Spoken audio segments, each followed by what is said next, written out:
And welcome back to episode 3 of the Verdict Scribe audio log, this unscripted, kind of unrehearsed, but I'll be honest, this is actually the third time I'm recording. It is rehearsed, whatever. Anyway, this is the audio log in which you guys get to listen to me talk into a microphone, and if that's your thing, if you just want to listen to me, that's cool. Mostly, I may have said this in previous audio logs, this is mostly just for me to keep track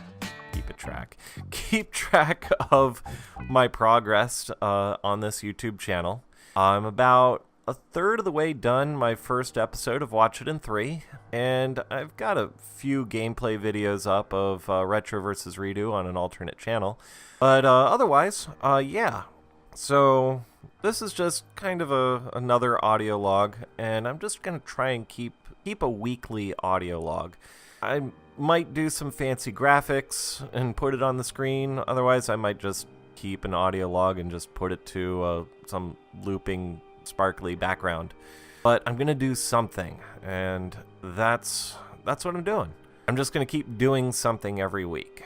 And whether you guys like it or not, I honestly don't care. Mostly, this is just for me.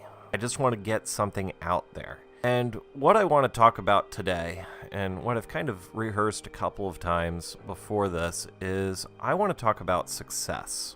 Now, probably before watching this video, if this video is monetized, there's probably at least a 50% chance you saw a video from a guy named Tai Lopez, who got famous or infamous on YouTube for buying up a whole bunch of advertising space on YouTube. And he talked about his Lamborghinis that he has in his garage, playing it off like it's nothing. Talking about his success and all the books that he's read. And, if you pay him money and listen to what he has to say, well, you could possibly be successful too. The veneer was lifted a bit by some other successful YouTubers, talking about how his home is actually leased, not paid for. His Lamborghinis were leased, not really paid for. But it's stuff that he still has the right to access and the right to use, and it's really swanky stuff. But in the end, his success is based on a bunch of decisions that he's made and mentors that he's had, up until a point where he has enough money to lease all of this cool stuff, live this lifestyle that he wants, and then tell a whole bunch of other people how they can be successful. If you want to call that success, cool. You could say that Tai Lopez has found success and he knows what he's doing, and if you follow his lead, you might be successful too. Cool. But I don't really want to talk about Tai Lopez. What I want to just talk about is success on YouTube.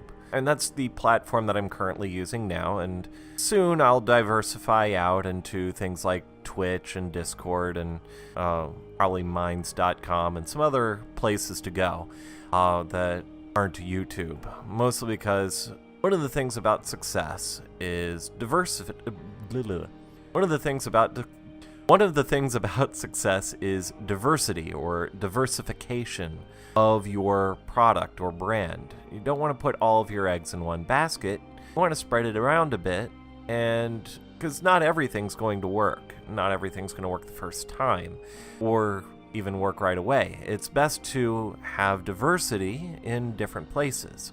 So that will be one of my next projects, is to branch out and maybe do things like Twitch streams, or do something on Discord or Minds.com, or just re-upload some of my stuff onto other platforms, just in case this whole YouTube thing decides to go further south than it already is.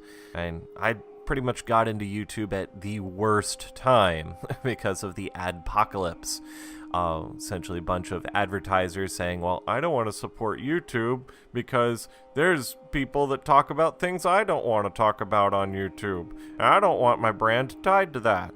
Alright, well, I guess that is your right to do that as an advertiser. It makes sense. But then there's a lot of people that are very creative that, well, they don't get the compensation they deserve, or at least from advertising revenue, because of advertising boycotts. But then there's some other stuff going on YouTube, and again, I'm getting off topic now. That's probably for another segment. That's just for another segment. I really want to talk about success and the fact that YouTube is a place for the entrepreneurial spirit. It's a very American thing, is entrepreneurship. And the thing about being successful as an entrepreneur, and I think it's the most important thing, and it's the reason why I am trying to push myself to at least get something out every week, even though I've been maybe a day or two late, but I'm trying as hard as I can to get something out at least every calendar week, is consistency. Just doing it. Just putting something out there, continue to work, and don't stop. Just keep working.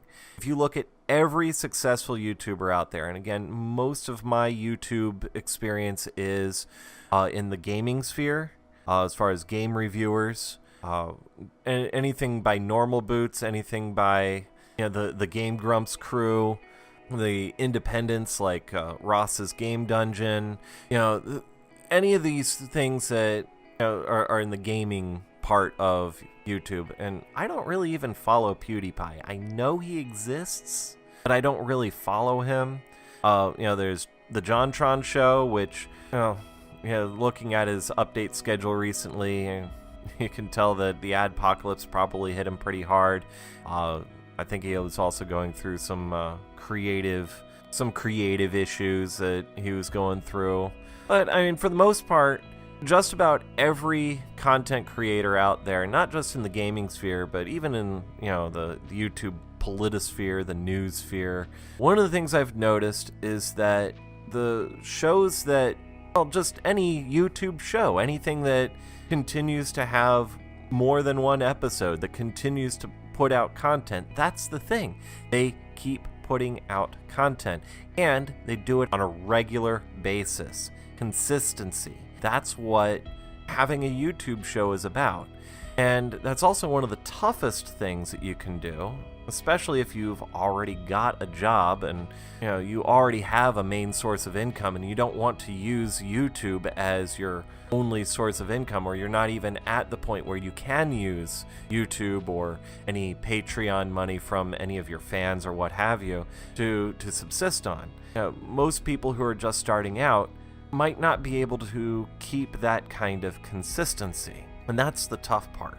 But the neat thing about success on YouTube is that if you're able to keep that consistency, you're able to just put something out that people want, and you might not put anything out that people want right away. And I'm sure that you listening to this right now, this isn't your thing. You might be listening to this maybe 2-3 years from now after I've gotten some amount of YouTube success, and you're listening to these early audio logs of how I started and what my thoughts were at the time and how I was doing at the time leading up to this. And I'm hoping that these audio logs can help inspire someone to know that, yeah, you can do it. Anyone can do it. You just have to do it. And that's just about what every content creator out on YouTube tells everybody, is that the biggest step is just doing it and being consistent. And I think the best rags to riches story that you can find on YouTube, or at least the most popular one that I've found, is the story of Ethan and Gila Klein for H3H3 Productions. And you can check them out. They are open about what their experiences were. A few months ago, they put that out in earlier 2017.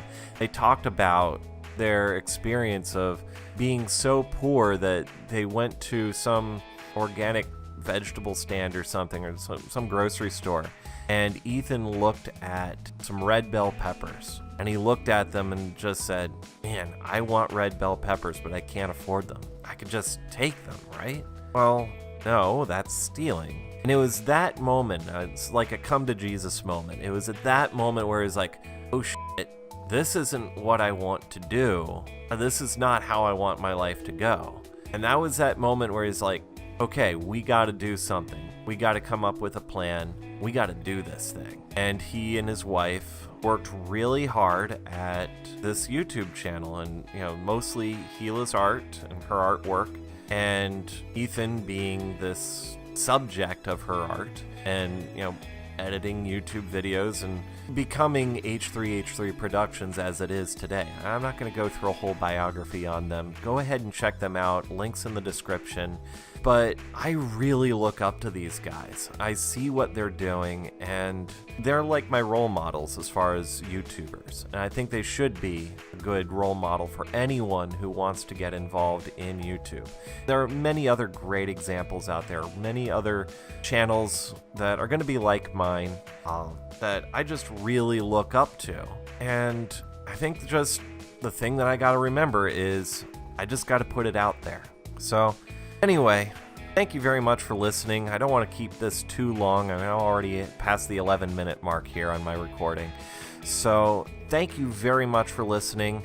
Hopefully these audio logs are going to help somebody out there that wants to get involved in the YouTube thing. And I know I'm really early. This is the infancy of my channel. But I want to put it out there, not just for myself. It is mostly for myself, but also for everybody else out there listening, that success is there for you. It's out there. It's available to you. You just gotta do it. And, well, another thing about success, and I'll try to keep it short, don't be afraid to fail, but just keep doing. Just keep going. Even if it sucks, put it out there, because you can do it again. Maybe it won't suck as bad next time. Just do it. The more you do it, the more you practice, the more experience you have, and eventually you'll get there. Thank you very much for listening, you guys, and I hope you have a great rest of your week. Talk to you later. Bye.